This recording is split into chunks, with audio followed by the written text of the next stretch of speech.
In this video I'll show you how to make animate Facebook covers with Canva. All you need to do is to go to canva.com. You have a link in the description as well if you want to try Canva Pro for 30 days for free. So when you are here, just type Facebook animate and you can see here animate Facebook cover. You can create a blank animate face cover or you can choose any template from here. Okay, let's say I take this one.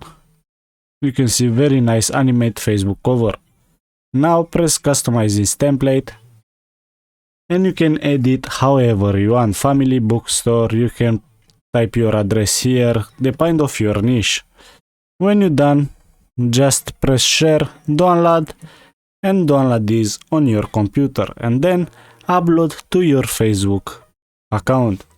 I hope you find useful this video. If yes, don't forget to press the like button, subscribe and I'll see you next time.